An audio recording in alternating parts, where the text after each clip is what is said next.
dernier week-end pour le compte de ce mois, on le partage ensemble. Voilà, vous voyez simplement les tenues qu'on aborde pour comprendre qu'on est le dernier vendredi du mois. La tradition l'impose, l'oblige et l'exige sur les antennes de pouvoir arborer ces couleurs, ces pailles, l'Equinox Télévision et Radio, du moins du groupe Equinox. Permettez-moi de dire bonjour à toute l'équipe technique qui nous accompagne. À vous également, je vous dis bonjour et merci d'être là ce matin. Les sujets, vous ne les avez pas encore, mais dans un court instant, vous saurez de quoi il est question durant toute cette petite matinée qu'on passera ensemble dans le cadre de cette émission 10-12 Le Zénith, parce que jusqu'à 12h, on sera ensemble. Ce sera une très belle partie. Je vous prie de vous installer comme il se doit et on accueille ensemble Dominique Audrey Oyangalek pour la première articulation. C'est bien sûr l'histoire du jour. Bonjour Dominique. Bonjour Isabelle Carole, bonjour aux téléspectateurs. L'histoire de ce matin nous vient de la Belgique. Bien sûr, ce sont des Camerounais. Bonjour Mademoiselle Dominique, je viens en anonyme vous raconter mon histoire afin d'avoir des conseils. Je suis la deuxième d'une fratrie de 3 filles. Je suis âgée de 35 ans. Je suis mariée depuis 10 ans et mon mari et moi, nous vivons à l'étranger. Mon mari est né et a grandi ici, mais il est d'origine camerounaise. Moi, par contre, je suis arrivée dans ce pays à l'âge de 22 ans pour continuer mes études. J'ai rencontré par la suite cet homme merveilleux avec qui j'ai tout de suite voulu fonder ma famille. Après notre mariage, nous avons essayé d'avoir un enfant à plusieurs reprises, mais à chaque fois, je faisais des fausses couches à répétition et après plusieurs examens, il a été décelé que j'avais un bassin beaucoup trop petit pour pouvoir mener à terme mon propre enfant. À notre grand désarroi, mon mari, en homme merveilleux qu'il est, ne m'a pas quitté du tout. Au contraire, il m'a suggéré, si je le voulais, de prendre un enfant dans ma famille et de le lever ensemble comme notre propre enfant. J'ai donc décidé de prendre avec moi le premier fils de 7 ans de ma grande sœur qui à cette époque en avait 2. Cet enfant a été toute ma vie. Mon mari l'aime énormément et il est le plus beau cadeau que le ciel nous ait offert. Aujourd'hui, mon fils est âgé de 17 ans. C'est vrai qu'au cours de toutes ces années, nous sommes revenus au Cameroun 2 fois et la dernière fois que nous sommes venus au Cameroun, il avait 12 ans. Mais il sait parfaitement qui est sa génitrice. Il sait que je ne suis pas sa génitrice. Il y a donc quelques semaines, j'ai proposé à mon fils que l'on vienne au Cameroun l'année prochaine pour les vacances, mais il a refusé en me disant que dans ce pays, personne ne l'acceptera comme il est. Je lui ai demandé de m'expliquer pourquoi il pense ça et il m'a dit que seul son papa pourra mieux m'expliquer et me faire entendre raison. Je me suis dirigée vers mon mari pour qu'il m'explique de quoi est-ce que son fils parlait et je vous jure que jusqu'à présent, je suis en état de choc. Mon mari m'a fait asseoir pour que mon fils puisse faire, comme on dit ici, son coming out. Jusqu'à présent, je n'en reviens toujours pas. Mon fils m'a avoué qu'il avait une orientation sexuelle différente et sans grande surprise, son père le soutient. Il m'a dit qu'il ne m'a jamais avoué cela parce qu'il savait parfaitement ce que je pensais de ça et que toute sa vie, j'ai essayé de lui mettre dans la tête que ce genre de choses n'était pas bien, mais qu'il ne peut pas lutter contre sa nature. Il m'a dit qu'il ne retournera jamais là où personne ne l'acceptera et que même si je n'étais pas d'accord avec avec ça, ça lui était égal parce qu'aujourd'hui, il veut vivre sa vie. J'ai essayé de parler à son père, j'ai essayé de parler à mon mari, mais comme lui, il a grandi ici, dans ce milieu, il soutient à 100% ce choix de notre enfant et qu'il ne pouvait rien faire pour moi. Je vous jure que présentement, je ne me suis pas encore remise et je ne sais pas quoi faire. J'ai totalement échoué dans mon rôle de mère et je ne sais pas comment je vais annoncer à ma famille restée au Cameroun, comment est-ce que je vais dire à ma sœur, à la mère de cet enfant, que son fils est de l'autre côté. S'il vous plaît, aidez-moi. Qu'est-ce que je dois faire? Où est-ce que je dois aller? Est-ce qu'il n'existe pas de moyens traditionnels pour pouvoir guérir cet enfant? Je suis au bord de la répression. Comment je vais dire à ma famille que j'ai échoué avec cet enfant qu'on m'a confié? À quel moment cet enfant a dérouté? Je vous en prie, je ne sais pas. Est-ce que je dois le renvoyer définitivement au Cameroun? Je ne sais pas. Il a quel âge? L'enfant a 17 ans aujourd'hui. Elle ne sait pas comment dire à sa soeur que voilà. Oui, donc c'est aussi compliqué, on peut comprendre ce par quoi elle, Que je fasse un résumé passe. Oui, Ça il va faut s'en tenir à ce Elle n'avait que... pas besoin de Ah, ok. c'est déjà là où on est. On vous a donné un enfant qui s'est perdu. Qui est devenu homosexuel. C'est C'est tout. pas l'autre, c'est quoi Vous avez perdu comment? alors, Faites votre résumé. les autres choses là, vous en parlez. L'autre là, vous ne voulez pas parler. Vraiment. La jeune dame qui nous écrit aujourd'hui se retrouve à l'étranger depuis qu'elle a 22 ans. Arrivée à l'étranger, on lui a fait savoir qu'elle ne pouvait pas porter d'enfant à cause du développement de son bassin qui n'était pas optimal pour cela. Et son mari, un Camerounais qui est né, qui a grandi là-bas, il lui a dit: prends un enfant dans ta famille, on va en faire le nôtre sans problème, pas besoin d'adoption et tout ça. Donc elle prend l'enfant de sa sœur, de sa grande sœur qu'on fait venir là-bas, qui devient leur enfant. Aujourd'hui, l'enfant a 17 ans et il a fait son coming out. Maintenant, l'enfant ne veut plus revenir au pays parce qu'il dit qu'ici, il sait que personne ne va l'accepter tel qu'il est. Son mari à elle, soutient totalement l'enfant à 100% puisque la mentalité de là-bas veut que les choses se passent comme ça, qu'on n'ait pas de choses à redire à ce niveau. Mais comment est-ce qu'elle va annoncer à la mère de l'enfant restée au pays, à sa famille, aux oncles, aux tantes et tout, que papou que vous m'avez envoyé là est de l'autre côté de la rive? Son mari lui-même, il a les enfants. Non, il n'a pas d'enfant. Aucun n'a d'enfant. Alors, Voilà. Dominique Audrey, comment on fait? On dira que la jeune dame qui a eu cette bonne volonté de dire que, ok, d'accord, on va prendre cet enfant, on va l'encadrer, il sera le nôtre et tout ce qui va avec. Est-ce qu'on dira que les premiers responsables ici, coupables du choix de vie de cet enfant, sont les parents, ses parents de l'autre côté, qui ont failli à leurs obligations? Pour des parents ayant grandi ou bien pour des parents ayant la mentalité qui est la nôtre, ce serait mesquin de dire que c'est parce qu'ils ont failli pour que cet enfant se retrouve à ce choix précis-là. On peut avoir un enfant, adopter un enfant, prendre un enfant qui se retrouve à être un bandit, à fumer des drogues. À ce moment-là, on pourra aisément dire que les parents ont quelque peu démissionné. Mais ici également, cette maman qui nous écrit n'a pas prévu, n'a jamais imaginé, puisque dans son environnement direct, il n'y a jamais eu ce genre de situation, n'a jamais imaginé qu'elle aurait pu avoir un cas comme celui-là. Parce que certainement, en regardant l'entourage, en regardant les amis qu'elle connaît de son fils, il n'y a jamais eu de signe précurseur que cela puisse advenir aujourd'hui. Donc vraiment, moi-même, je suis d'abord larguée. Depuis que la dame nous a envoyé l'histoire, on a essayé de discuter. La maman, elle pleure, elle est vraiment, elle est même en passe de dérailler un peu parce qu'elle sait que sa sœur va lui en vouloir. Elle sait que sa sœur va la détester. Mais votre sœur ne doit pas vous détester parce que ce n'est pas de votre faute. Si, vous dira-t-elle. Ce n'est pas de sa faute puisque tout ce qu'elle a voulu faire, Elle dira ça comment donc? c'est donner... Pourquoi est-ce qu'elle a de la peine à le dire? Parce que c'est difficile. Parce qu'elle culpabilise. Parce que c'est difficile d'annoncer ce genre de Pourquoi est-ce qu'elle... Pourquoi? Comment ça, pourquoi? Elle C'est pas comme si on Parce vous dit qu'elle simplement culpabilise. que votre enfant a chopé un rhume. Hein. Elle se reproche des choses ou pas? Elle se dit qu'elle a failli en tant que mère. Et c'est vrai. À votre avis, c'est vrai non, ou c'est faux? C'est pas de sa faute. Aucun parent ne peut choisir ça, ne peut voir qu'un enfant est en train d'aller dans ce sens et laisser l'enfant aller dans cette lancée. Dire qu'aujourd'hui elle est coupable, ça va seulement aggraver ses pleurs, franchement. Aïe. Respirez et faites le voyage. Faites le voyage et venez le leur dire en face. Il faut qu'elle sache. Et s'il y a des moyens traditionnels, vraiment... Pour arranger ça, il faut arranger parce que je suis... Bon, mais Dominique Audrey je suis vraiment dépassée. dit qu'il y a des moyens traditionnels pour réparer ça, qu'on le fasse. Puisque la dame... Est-ce que ça veut dire que la dame aurait dû, selon votre langage, faire le gambif sur l'enfant, de le faire venir de l'autre côté? Mais oui, absolument. Et ceux qui font ça ici? Absolument, mais au-delà de ça, si son papa ou quelqu'un avait voulu lui choisir une femme, dit non, laissez l'enfant, c'est pas l'évolution là. Ça, c'est l'évolution. Puisque chacun fait sa vie ce qu'il veut.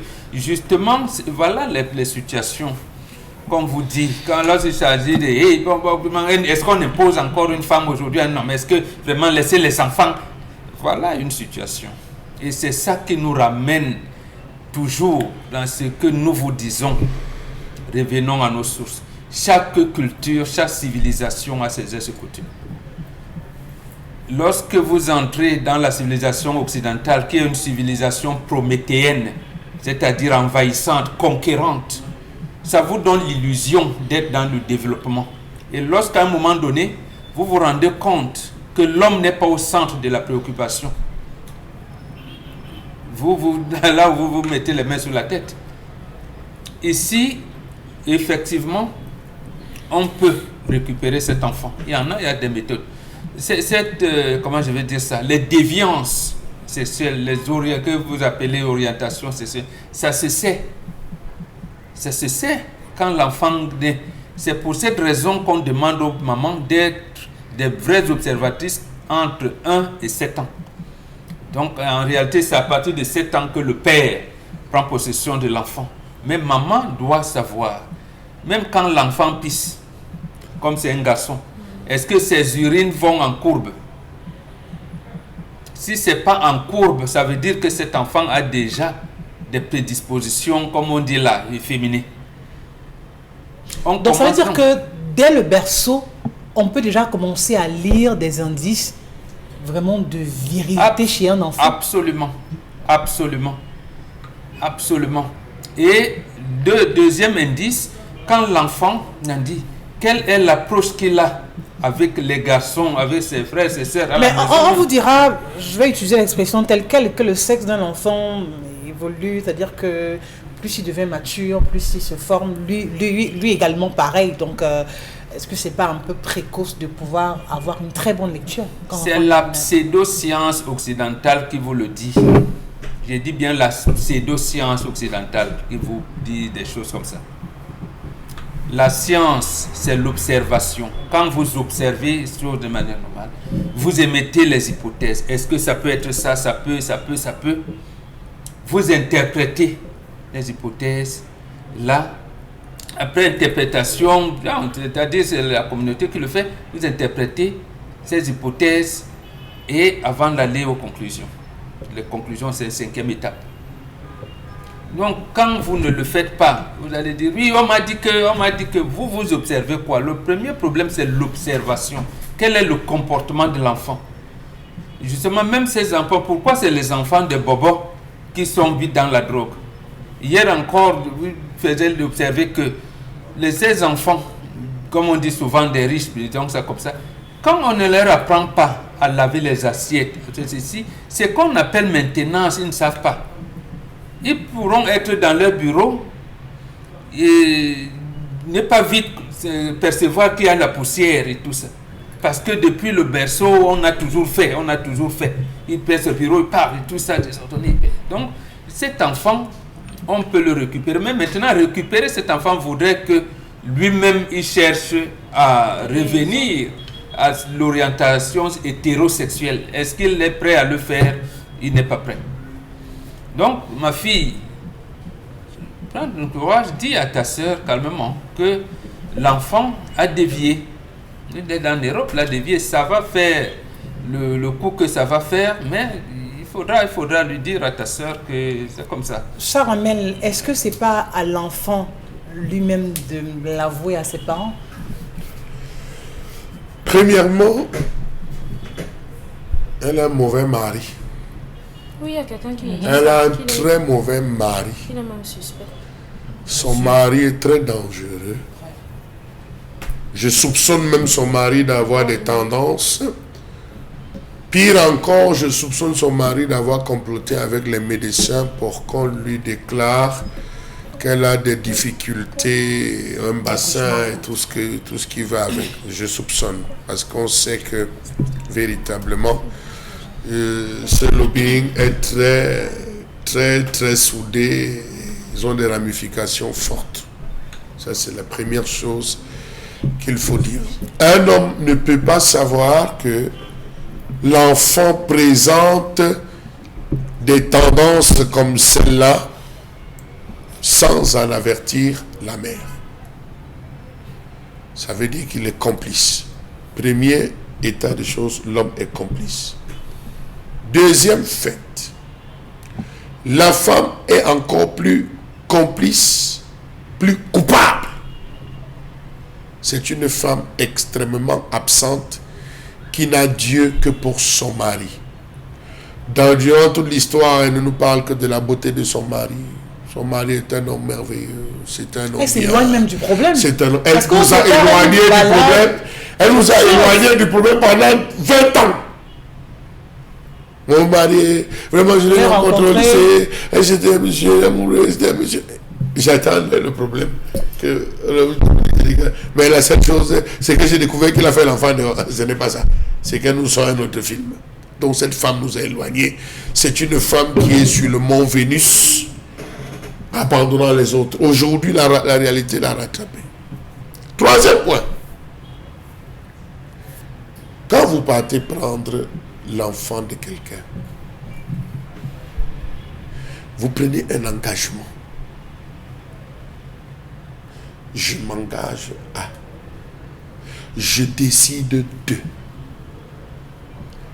Vous avez plein de personnes en Europe, et je le dis en regardant la caméra, qui ont le ventre vide, qui ont la tête vide, chargés de la culture occidentale, chargés de la tradition occidentale, chargés de la tradition chrétienne, mais vides dans les traditions de Jésus. Vous avez quelqu'un qui est né et grandi en Europe, il ne connaît rien. Vous prenez l'enfant de votre sœur. L'enfant ne cause pas la langue. Premier point. À travers la langue, on enseigne les contes, la chanson, les berceuses, on enchaîne comment on va appeler, les grandes épopées de son village.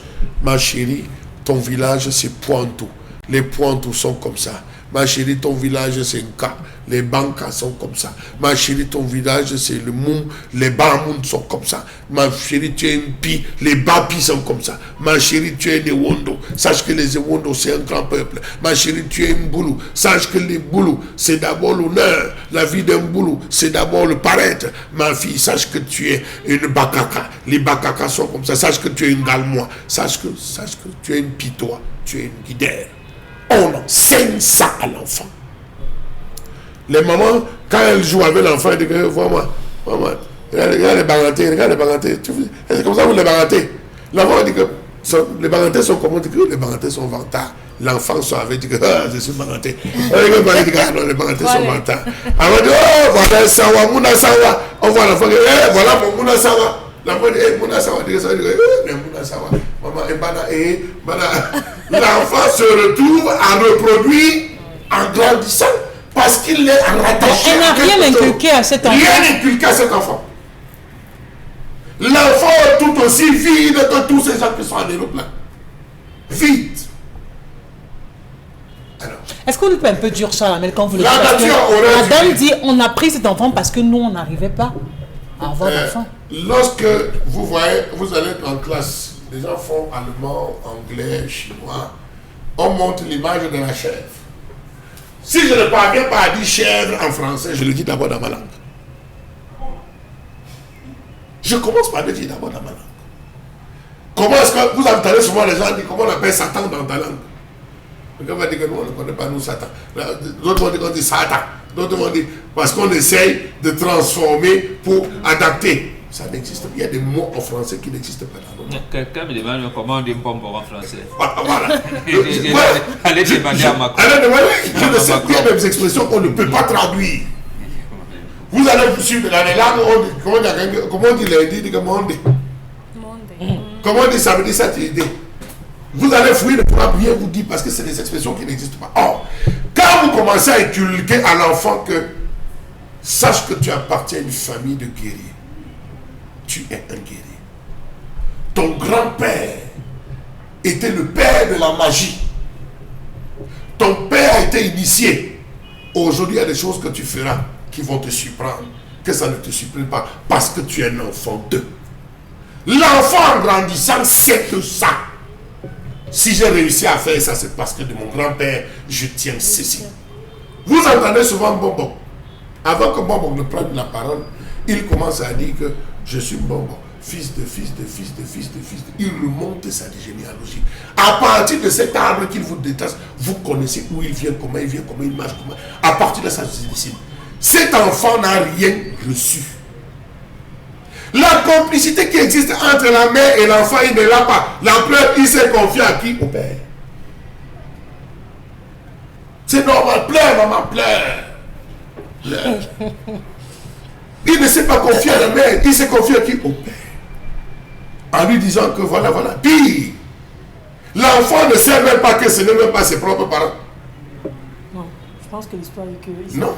Il sait qui est sa mère. Il sait qui est sa génitrice. Il sait qui est sa génitrice. Oui. Donc, vous vous rendez compte qu'elle a créé un mur, elle a créé une grosse barrière sur le plan traditionnel. L'enfant, vous voyez des gens qui arrivent. Qui doit donc porter un tel message au C'est père de la elle. génitrice? Il n'y a pas deux personnes, c'est C'est elle. elle, c'est elle. Il n'y a pas deux personnes, Et c'est la elle qui doit formulation? porter la formulation. Mais c'est devenu dit que votre fils est devenu homosexuel. Je n'ai rien fait pour arrêter. Est-ce que la famille, est-ce que leur famille est une bonne famille? Vous avez des familles qui ont abandonné les concessions. Je vais vous dire, Isabelle Caron, je peux composer des médicaments de malchance, de vol d'étoiles. Je viens, je jette au carrefour. De voilà, pas bénédiction moi. aussi. Non, je dis je vole les étoiles. Je vole. Je viens, je jette au carrefour, voilà, quoi moi. Bon, vient, traverse, il est soudé, il passe. Parmi la femelle vient, elle passe, elle est soudée. Et vous avez le ventre vide, vous venez là, vous laissez ça là. Je prends ça là. Vous avez des gens qui arrachent la chambre des autres avec une poignée de main. La possibilité de pardon ici, est-ce que c'est pensable Non, ou il pas? faut expliquer. Expliquons, parce qu'ils nous regardent dans la diaspora, il faut les expliquer. Ne restez pas là-bas, vous croyez que je suis blanc, je suis ceci, le système. Ça ne traverse pas. Rentrez ici, pardon. Ils disent que votre culture doit évoluer. C'est eux qui donnent les critères d'évolution. Pourquoi cet enfant ne pouvait ne pas avoir de prédisposition à être homosexuel. Mais il se retrouve dans un environnement où le mystique, dans cette zone, les influences ésotériques l'atteignent. Vous pouvez être dans une concession, enfin, il n'y a qu'une seule femme qui dit qu'elle dort mal la nuit. Une seule femme qui se lève le matin, que son corps lui fait mal. Une seule femme qui se lève le matin, c'est sur sa tête, c'est sur son toit, sa toiture qu'on vient tenir les réunions, les chats viennent tenir les réunions. C'est parce que vous n'avez rien. Vous n'êtes pas musclé, vous n'êtes pas forte. Vous avez dans tout un quartier, il n'y a qu'une concession où tous les matins on se lève, on vient trouver les selles qui ont été faits en cercle. On vient trouver. C'est ça. Dites à cette femme que, avant d'annoncer, qu'elle demande d'abord à la famille, regardons, est-ce que notre famille tient? Est-ce que notre famille n'a pas loupé des choses? Est-ce que notre famille n'a pas oublié certaines choses qui peuvent nous rattraper? Ça peut être des colères, une tendance qui naît, c'est comme des maladies. Vous pouvez faire des enfants, ils sont maladifs. On parle de là, on se rend compte qu'il y a une de nos tantes qui était, une de nos grand-mères qui était décédée. On a abandonné même le corps, on a abandonné même le crâne. Le crâne se retrouve là-bas. Tout cela, c'est des percus pour venir frapper une personne. C'est toujours les personnes qui ont les ventres vides, qui ont les corps vides. Cette femme doit d'abord interroger, appeler la famille, demander à la famille d'avoir une assise. Elle vient seule. Qu'on essaye de fouiller dans la famille.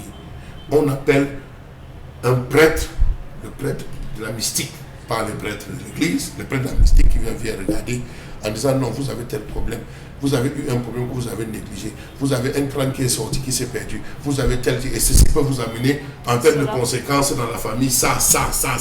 Si on arrive à ceci, donc, que ça peut amener donc ça en termes de problèmes, un petit, donc voilà, les prémices de ces problèmes ont déjà commencé. Il y a certains problèmes de famille, de litige où on a versé le sang, l'enfant devient, vous avez des enfants agressifs qui cherchent à verser le sang, bagarrer et tout.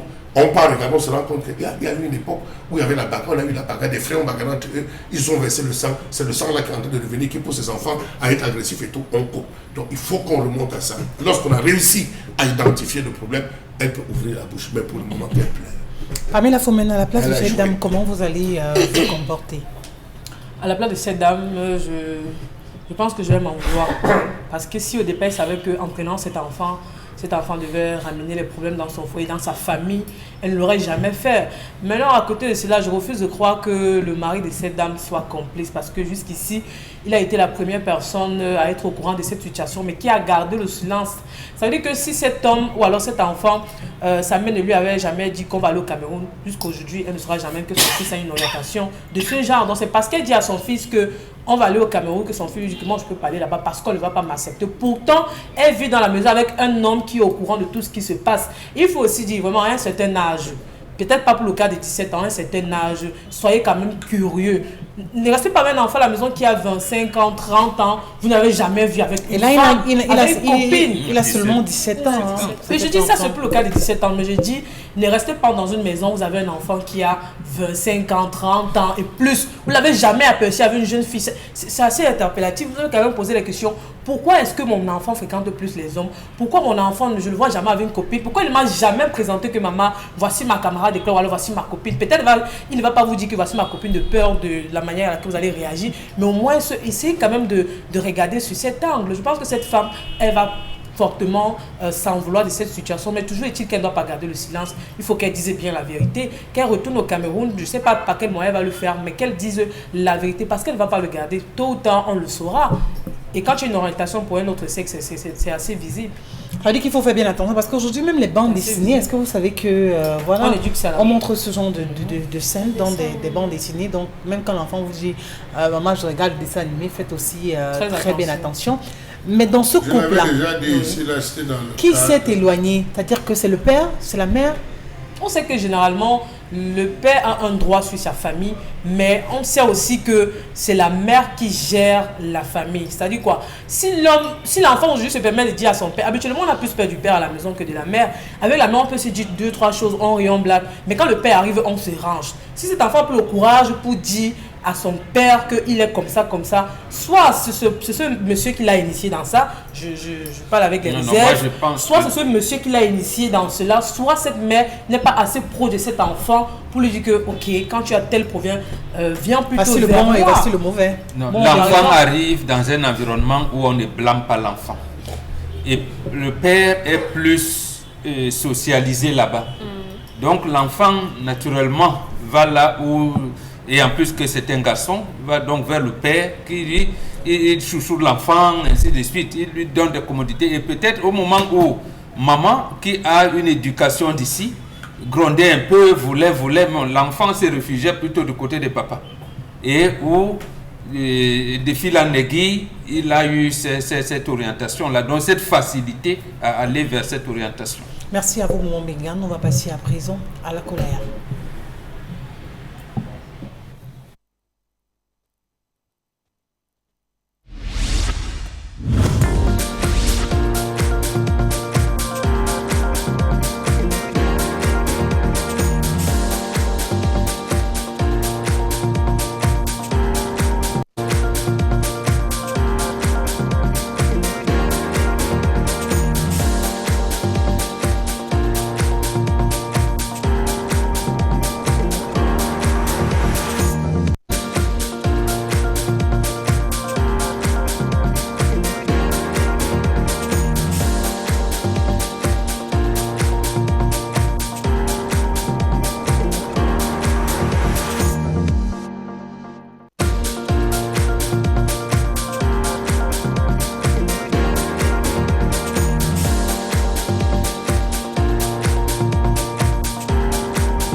Je m'interroge ce jour sur la question des effectifs pléthoriques dans les salles de classe dans ce pays. Quelques mois après la rentrée scolaire, septembre, octobre, 2 mois, faites le tour dans certains établissements scolaires, vous n'en reviendrez pas. Éducation de base, éducation secondaire, vous allez mettre les mains sur la tête. Certains établissements se sont pliés au principe de la mi-temps. Il y a ceux qui vont le matin, ceux qui vont le soir. Même jusqu'à ces niveaux, le mal est profond. À une certaine période, on a mis sur le compte de la crise anglophone, mais hélas, les enquêtes menées à ce jour démontrent que ce n'est pas que la crise anglophone.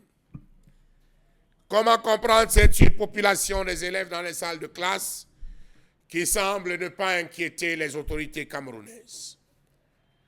Comment comprendre cette situation qui accable en même temps les enfants, les enseignants, les établissements publics et privés? Hier condamnés, aujourd'hui normes prescrites. Au Cameroun, la question des effectifs pléthoriques porte essentiellement sur le nombre trop important d'élèves dans une salle de classe. Dans les écoles publiques primaires, l'enseignant se retrouve appelé avec près d'une centaine d'élèves dans la classe. Les établissements privilégiés ont autour de 90 à 95 élèves. Comment comprendre que depuis pratiquement 2 ans, le nombre d'élèves dans les salles de classe dépasse largement le quota prescrit par le ministère des Enseignements secondaires et Éducation de base, sans que les inspecteurs, délégués départementaux et délégués régionaux ne mettent un doigt d'honneur sur la question? Pourtant, à la rentrée scolaire 2022-2023, le gouvernement avait arrêté les effectifs par salle de classe à 60 élèves. On est parti de 50 élèves de 1990 à 2021 à 60 élèves 2022-2023. Dans un premier temps, on a accusé les affres de la crise anglophone, sauf qu'en approfondissant les enquêtes, on s'est rendu bien compte que le problème est bien plus ailleurs que dans cette crise. La surpopulation dans les salles de classe a atteint la cote d'alerte. Et ce sont les établissements de référence qui ont la palme d'or désormais dans les classes les plus peuplées. Comment est-ce que les enseignants pourront dispenser les cours dans une telle ambiance? J'aimerais qu'on revienne sur la première image de cette salle de classe où vous avez 4 et 5 élèves. 5 élèves par banc. Les bancs même ont été agrandis. Je dis bien, sa même image, 4 à 5 élèves par banc. Comment est-ce qu'un élève peut écrire convenablement? Comment peut-il avoir accès à son cartable? Voilà cette image. Comment est-ce qu'un enfant peut avoir accès à son cartable? Comment est-ce qu'un enfant peut rechercher un livre? Comment est-ce que 2 ou 3 enfants peuvent ouvrir des livres pour pouvoir parcourir tel chapitre parce que demandé par le professeur? Combien d'enfants pourront procéder à une lecture efficiente? Combien d'enfants sur cette table sont assis convenablement? Comment est-ce que les enfants pourront bénéficier d'un réel encadrement de la part de ces enseignants? On a plus de tables bancs qu'il en faut, on a plus de rangées qu'il en faut. Dans certains établissements, on n'y a plus de rangées du milieu, on a collé les bancs. On entre d'un seul côté et on en ressort d'un autre. Le nombre pléthore qui a imposé une nouvelle configuration dans les différentes salles de classe. Les tables bancs qui tutoient l'entrée de certaines classes, les couloirs qui servaient de passerelles sont inexistants et les enseignants, en attendant de recevoir davantage du monde, révisent déjà les stratégies implémentées pour canaliser toutes ces énergies, souvent débordantes. Comment comprendre qu'un doigt accusateur soit pointé sur la pauvreté des parents qui fuient les établissements privés trop chers pour leurs bourses et se réfugient dans les établissements publics qui accueillent tout? Dans les établissements de référence de Yaoundé, les classes de 3e et première et terminale ont en moyenne 90 élèves chacune. Certaines salles tournent autour de 100, 102, 105. Comment comprendre que certaines classes croulent sous le poids des élèves? 6e, 5e, 4e, catastrophe. L'État, à travers les ministères en charge de l'éducation, a pris des mesures qui ne sont véritablement pas respectées. À l'école publique de Ngoumi, un village de la région du Nord Cameroun, dans une salle de classe de SIL, section d'initiation au langage, on compte 409 élèves. Vous pouvez vérifier. En Ngoumi, un village de la région du Nord Cameroun. L'école publique de Borgop affiche des effectifs de 160 élèves par classe. Mais le plus grave, la CIL et le CEP occupent la même salle de classe, idem pour le CM1 et le CMI. Lycée de Kakatar et Amarwa, dans l'extrême nord, fait face à la surcharge dans les salles de classe. Le lycée compte un effectif de plus de 2100 élèves pour quel type de bâtiment. À ce jour, les classes sont bondées d'élèves. Les enseignants n'arrivent plus à s'en sortir. Bonabéry, c'est la catastrophe. Bonabéry. Est-ce que doit là même un délégué départemental? Les enseignements de base, les enseignements secondaires. Allez voir. Bonabéry, c'est grave. Des écoles se sont encore créées. Les effectifs sont pléthoriques dans les salles de classe. C'est assez décevant d'admettre que le lycée ou l'école primaire est un enfer pour les professionnels de l'éducation et les apprenants qui y fréquentent, même les implacables réalités délient les langues. Voilà donc des maîtres d'école qui disent à Deido qu'ils se retrouvent parfois le soir à corriger 120 copies. Ils sont fatigués, ils n'ont pas Dieu. S'ils doivent le faire tout au long de l'année, mon Dieu, ils ne sont pas payés pour cela. Une salle de classe qui a plus de 100 élèves est un étouffoir, est un mouroir. Sans oublier les pressions administratives des patrons, mais aussi des élites religieuses et politiques qui contraignent d'ajouter les élèves sur la liste. Il se raconte que dans la zone du littoral même, seulement la zone du littoral, dans les établissements publics, il y a une grosse pression de la part des autorités administratives, une grosse pression de la part des élites religieuses, une grosse pression de la part des politiques, des élus, qui font des listes et viennent imposer aux responsables d'établissements scolaires, même lorsqu'on leur informe que les salles de classe sont déjà pleines, parce qu'on est député, parce qu'on est sénateur, parce qu'on est responsable du parti au pouvoir, parce qu'on est une élite religieuse, on oblige. Finalement, à qui appartient l'éducation? Aux enseignants ou aux politiques? Question. Et cette question, tout le monde se la pose parce que quand on fait un tour dans les établissements scolaires, Pamela Fomène, ce qu'on observe laisse simplement un froid dans le dos. C'est-à-dire que on va demander à la réaction de revenir sur cette image-là, hein, vraiment, parce que c'est extrêmement expressive et ça témoigne à suffire de ce qu'on vit. On regarde les élèves dans des salles de classe assis 5, 6 par banc, c'est-à-dire que vous qui êtes au bout, vous avez même du mal à mettre votre fessier.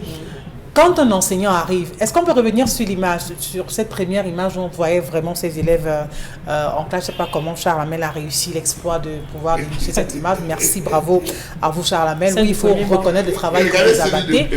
Vraiment, quand vous êtes enseignant, vous arrivez dans une salle de classe avec le décor-ci, c'est-à-dire que la même passion, la même volonté, détermination à donner cours, Pamela Fomène, est-ce qu'elle reste encore la même? Ou alors, à un moment donné, c'est-à-dire que c'est hyper compliqué, rien qu'à voir le nombre d'enfants dans une salle de classe. Vous allez dire combien de fois taisez-vous? Vraiment, combien de... Oui, parce que là, il faut se mettre dans la peau de l'enseignant. Parce que pour savoir ce que l'enseignant vit, ce qu'il encaisse comme décharge, quand il regarde vraiment une salle de classe de la sorte. Parce que vous avez d'abord peut-être 4 enfants à la maison que vous n'arrivez pas vraiment à bien tenir. Et vous avez en face de vous 90 élèves à qui vous allez leur dire: mettez-vous comme ceci. Vous croyez que la petite fille comprend tout ce que le professeur raconte? Elle écoute. On va rester absolument rien. Parce que son premier problème, c'est d'abord de bien s'asseoir avant que la leçon puisse entrer. Quand elle n'est pas bien assise, elle ne pourra pas comprendre. Et vous regardez, il n'y a même pas de casier. C'est-à-dire que chacun se bat pour mettre son sac comme il peut. Il n'y a pas de casier. Et ce que vous dites au premier banc, ce qu'on écrit au premier banc, ce n'est pas ce qu'on écrit au dernier banc.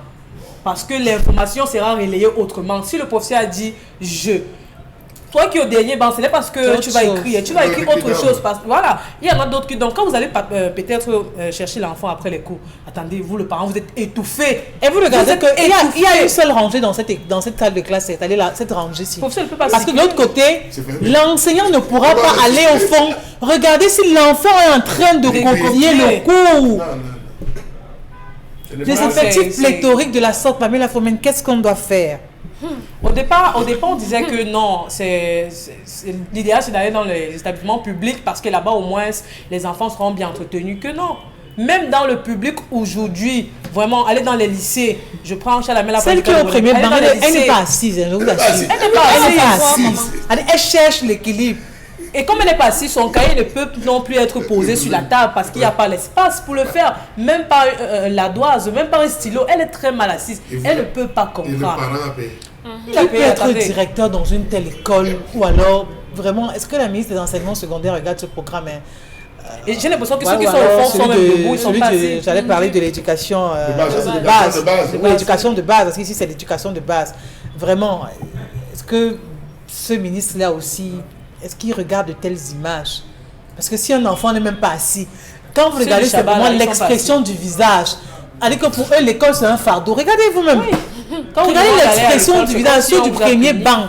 Parce qu'il faut lire simplement l'image, parce que c'est suffisant pour la colère. C'est suffisant. Regardez-les au premier banc, c'est-à-dire ils sont tous débités. Arrêtez votre cœur. Non mais c'est traumatisant. Ils sont seuls. À la place de l'enseignant, vous dites non, dans telle école on n'enseigne pas. Non, l'enseignant enseigne comment? Vous avez un enfant qui va revenir, ma mère dit qu'on ne pose pas mon sac au sol. Ne posez pas mon sac, il va mettre le sac. Si je rentre avec le sac, on va me taper. Comment les enfants écrivent? Si on bagarre au dernier banc, le maître passe pour aller séparer la bagarre au dernier banc. Il va passer comment? Il n'a même pas la route pour passer. Il n'y a pas de route. Tout est fermé. C'est le renouveau. Bon, Mégane, c'est très compliqué. Vous allez le laisser parler cette fois-ci. Les solutions, on les trouveront. C'est que les solutions, on les trouveront. Courage aux enseignants, hein, parce que le respect, faire, s'il y a 5 classes le comme ça dans une seule c'est... Et ici, là, c'est même trop parfait hein, par rapport à d'autres établissements. On va vous dire. Les bancs sont même, c'est le haut La solution se trouve dans la question de Charles Lamel. Qui est responsable, le politique ou l'enseignant? C'est le politique. Il faut changer le management politique. Nous sommes arrivés dans une situation d'impasse. Cela est arrivé parce qu'on n'a pas pu contenir l'exode rural. Il y a eu des reportages à Equinox où il y a des établissements, il n'y a pas d'élèves. Il n'y a pas d'élèves. D'autres, il n'y a pas d'enseignants. Donc tout le monde devait s'en ville. Il n'y a pas que la crise anglophone au Boko Haram, non. On vient en ville pour chercher à vivre, putain. Parce que c'est facile d'aller chercher ça comme prétexte, la crise anglophone, l'insécurité dans le septentrion, non, c'est ce qui a créé le flux. Il fallait créer les conditions pour que les gens restent dans les villages. La localité, on ne l'a pas fait, on a détruit cela. Et je vous ai dit, retenez cette date. C'était samedi, le 18 juin 1983. Et là où on a détruit le Cameroun, et ce qu'on vit aujourd'hui, c'est les conséquences. Donc, c'est le leadership politique qu'il faut changer. C'est ça. Et là, on va mettre de nouvelles orientations. Parce que là, nous sommes dans une impasse. Puisqu'on ne veut même pas d'abord s'asseoir avec les OTS. Quand ils vont commencer à dire les choses et tout, bon, on ne peut pas. On ira comme ça, d'embrouillamini en embrouillamini, et ainsi de suite. On ne pourra rien chercher. D'accord. Dominique Audrey, comment vraiment on fait qu'on soit enseignant, qu'on soit responsable d'établissement, qu'on soit parent, on est impuissant. Oui, quand on est enseignant, ce qu'on fait, c'est qu'on donne la leçon aux premiers qui entendront, qui comprendront, qui retiendront. On va corriger les feuilles rapidement. Et là, tous les parents bagarrent pour venir dire mon enfant doit être au premier. Vous l'enseignant, on fait comment? Je vous dis ce qui se passe dans les écoles. Parce que les parents viennent revendiquer mon enfant doit être au premier banc. On fait les dictées. Tu pouvais faire les dictées comment dans une salle de classe? Prenez vos cahiers. Les lectures, les écritures, il faut veiller que chaque élève. Prenez vos cahiers. Toto va au marché, je dis n'importe quoi. Les Japonais. Qui écrit pas. Bachu, ouvre ton cahier là-bas. Je veux venir te fouetter au fond là-bas. Est-ce que l'enseignant peut d'abord retenir le nom de 150 élèves? C'est même possible. Et on rigole, mais. Les Japonais ont essayé de nous dire, parce qu'on a d'ailleurs raté TICAD 3, de construire des écoles. Nous, on a dit, donnez-nous l'argent. Ils ont dit, on connaît, vous connaissez, on vous donne l'argent. On construit d'abord, on essaie de voir si vous pouvez entretenir. On verra la prochaine étape. Justement, ça nous a dépassé pour entretenir. Les Japonais ont commencé à construire avec les étages.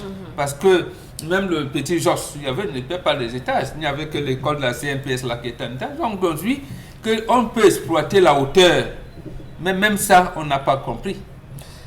Le problème qui se pose ici, se situe au niveau du recensement de la population. Parce qu'aujourd'hui, on est dépassé par les effectifs dans les écoles. On ne sait pas combien d'enfants sont nés entre telle et telle autre période pour pouvoir voir dans telle zone, il va falloir penser à augmenter le nombre de salles de classe pour le cours préparatoire, Il y a un problème de recrutement au niveau des enseignants parce que figurez-vous bien que s'il y a un enseignant pour la CIL, un pour le cours préparatoire, s'il y a 50 élèves qui se rajoutent une nouvelle année pour la CIL, c'est le seul enseignant là qui va devoir s'en charger.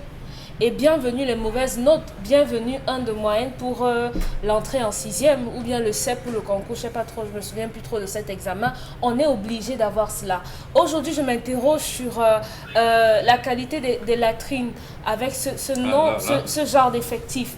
La cantine également, l'infirmerie pour pouvoir donner les premiers soins à ce genre d'enfants parce qu'on aura une administration qui va travailler comme si on avait simplement 30 élèves par classe. Pourtant, on peut se retrouver à plus de 100 élèves par classe. Donc ici, si on fait un recensement de la population, on va se rendre compte que dans les écoles primaires, dans la région septentrionale, dans le sud, dans le centre, un peu partout, on a tel nombre d'enfants situés entre tel âge qui peuvent susceptiblement faire telle classe. Et s'ils sont circonscrits dans telle zone, je dis par exemple Dizangué, ici à Dizangué, on va voir comment on va faire pour augmenter les salles de classe dans la localité de Dizangué pour ne pas avoir ce genre d'effectifs. Mais vraiment, ici, je persiste à dire que les bancs qu'on voit sur cette image, c'est le grand luxe. À côté de ça, ailleurs, d'autres s'asseyent sur des bouts de parpaing, on s'assoit à même le sol et tout. Donc, les notes, la qualité des résultats, parfois, la qualité des résultats, les résultats ne peuvent pas être au rendez-vous. Les bons résultats ne peuvent pas être au rendez-vous ici parce que, aussi volontaires que puissent être les enseignants, on ne peut pas suivre toute cette masse en même temps. Charles Hamel, aujourd'hui, dans cette chaîne éducative qui a toute cette volonté-là de pouvoir transmettre ou alors inculquer de bonnes valeurs dans de meilleures conditions, en face, on a de tels clichés. Comment faire pour résister à ce type de tempête d'un autre genre? Aller ressusciter 2 personnes et s'inscrire dans la logique d'une personne encore vivante. Les 2 personnes, c'est Feu Adamou Damdouya et Feu Robert Bella Mbappé.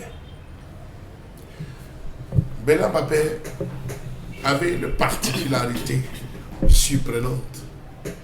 C'est qu'il pouvait se lever dans son bureau et dire je m'en vais à Mongo. Il surprend l'établissement. Son rôle était premièrement le nombre d'élèves par salle de classe. Pendant que vous étiez dans votre salle à Malek, que le ministre regardait le nombre d'élèves et la présence des enseignants. C'était les 2 choses qui étaient les plus importantes. Et vous allez vous rendre compte que sur ces 2 personnes, il y a eu des sanctions véritables. Quand on dit que le ministre a sanctionné, mais il fallait écouter les 13 heures. C'était un plaisir. Le ministère de l'Éducation nationale, le ministre Robert Belamba, révocation, c'était tous les 13 heures qui a fait des frappes parce qu'on ne s'amusait pas. Vous avez Charles Borromée et tout dit. C'était quelqu'un aussi à cette époque qui a travaillé dans le sens de restituer à l'apprenant son rôle premier. Allez donc prendre conseil chez eux pour essayer de comprendre. Vous allez vous rendre compte aujourd'hui que nous avons des proviseurs et des directeurs d'établissements scolaires qui ont vendu leur âme au diable. Le directeur connaît ce qu'il veut pour son école. Le proviseur sait ce qu'il veut pour son école. Il sait que je prends 60 par les 6e. Mais vous vous retrouvez à 90. Vous vous retrouvez à 110. Parce qu'un député vous a menacé. Parce que votre délégué régional vous a menacé. Parce que votre délégué va écrire contre vous. Parce qu'une autorité administrative a décidé que vous devez le faire. C'est dommage, c'est vraiment dommage ce qui se passe. Dans tous les cas, on ne décolère pas sur ce plateau, on continue de dénoncer.